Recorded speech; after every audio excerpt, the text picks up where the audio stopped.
Hey, ladies and gentlemen, this is Carmine Sabia for Explain America, and Senator Rand Paul is sounding the alarm on something I think the president needs to listen to.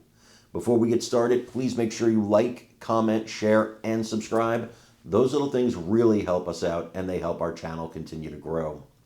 I'm going to talk about something here that I think a lot of you are going to disagree with me on. But I'm not the only conservative. I'm not the only Trump supporter that's saying it. A lot of us are. President Trump was offered a $400 million plane by the country of Qatar.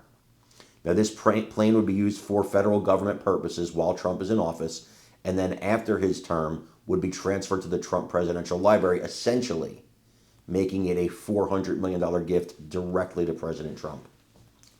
Now, I'm going to ask you guys a question before you jump on me for me saying this is wrong.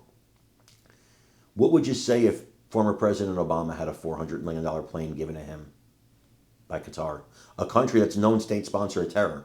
What would you say if President Joe Biden had done it, or if there was a President Harris, or if there was a President Clinton, and they did it? What would you say? Because whatever you would say there, if you're going to be consistent, if you're going to be real, then that's what you have to say here. And even if Trump doesn't mean for it to be an issue, and I believe he has good intentions, I believe in his heart, he's thinking, hey, this is a great thing for the country. We're going to get the plane. We're going to use it for... I get it. I don't think he has evil intentions.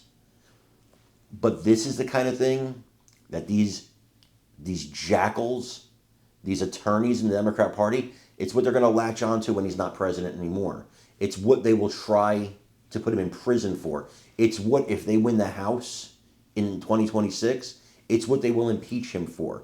And the president has to think about that, because the intention doesn't really matter. These Democrats are going to grab anything to try to torture this man. They want this man behind bars. And if I'm Trump, I'm thinking, I got to stop giving them ammunition to use against me. This is an unforced error. This is an unforced error, Mr. President. If you ever hear this, the people that love you, the people that want your success, the people that do not want you in prison, we're telling you, let this one go. Don't take this plane. This is a mistake. Rand Paul is telling you. Countless Republicans are telling you. This is a mistake. And I think it's people have to stop and think to themselves, the rush, of course, is if you say Trump did anything wrong, you got to call that person a rhino. And that's ridiculous. It's ridiculous. We're people who love this country and love our president, and we don't want to see him get used and abused by Qatar, by the Democrat Party. We certainly don't want to see him go through that prosecution and persecution again. This is an easy one to let go, and I think you should, Mr. President. But I do want to know what you guys think, so please watch this video with Rand Paul and let me know what you think in the comments. Tariffs is not my cup of tea. Well, you can cut taxes on American companies here and then raise import duties against China, because I don't trust the Chinese. Let me ask you about this, Senator. This story is breaking right now. Qatar just made Trump an offer he can't refuse. A $400 million Air Force One replacement because Boeing didn't deliver their jet on time. Trump can ride it until his term is up. And Democrats are calling this a bribe. But Bondi says it's completely legal as long as he transfers the jet to his library and eventually switches back to Trump Force One. Now, he says only a stupid person would take the deal. Listen. What do you say to people who view that luxury jet as a personal gift to you? Why not leave it behind? You're ABC fake news, right? Why not? Only ABC. Well, a few of you would. Let me tell you, you should be embarrassed asking that question. They're giving us a free jet. There was an old golfer named Sam Snead. Did you ever hear of him? He won 82 tournaments. He was a great golfer. And he had a motto: when they give you a putt, you say, thank you very much. You pick up your ball and you walk to the next hole. A lot of people are stupid. They say, no, I insist on putting it. Then they putt it and they miss it. So should we be putting out our gimmies, Senator? Well, it's a little bit different than a gimme putt. And the Constitution in Article 2 talks about the president can't take emoluments or gifts from foreign leaders. And so there is a provision in the Constitution that says you can't do this. And so the question is, can you do it if it's only for official purposes?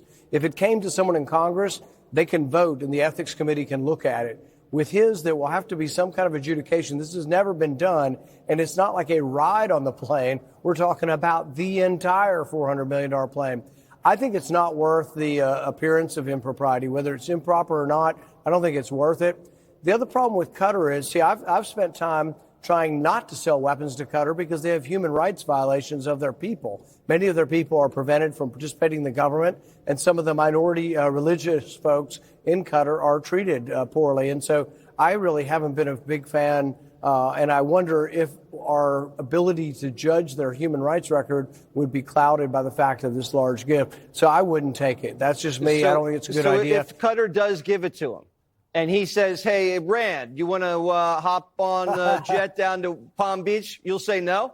Yeah. I've always wanted to ride on the Emiratis jet, where you have a shower and a bathtub and all that stuff. Me too. And a bar and a dance floor. But I've never been able to fork over the 20 grand, I think, each way.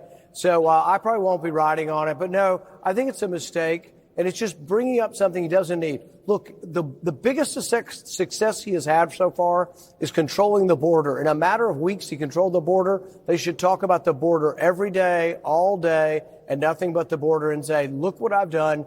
No new money, no new bill, and I controlled the border by sheer willpower. And I think he does deserve a lot of credit for that. Yeah, he sure does. The fat shot. It's only $88 in London, but here it's over $1,000. Should we make the fat shot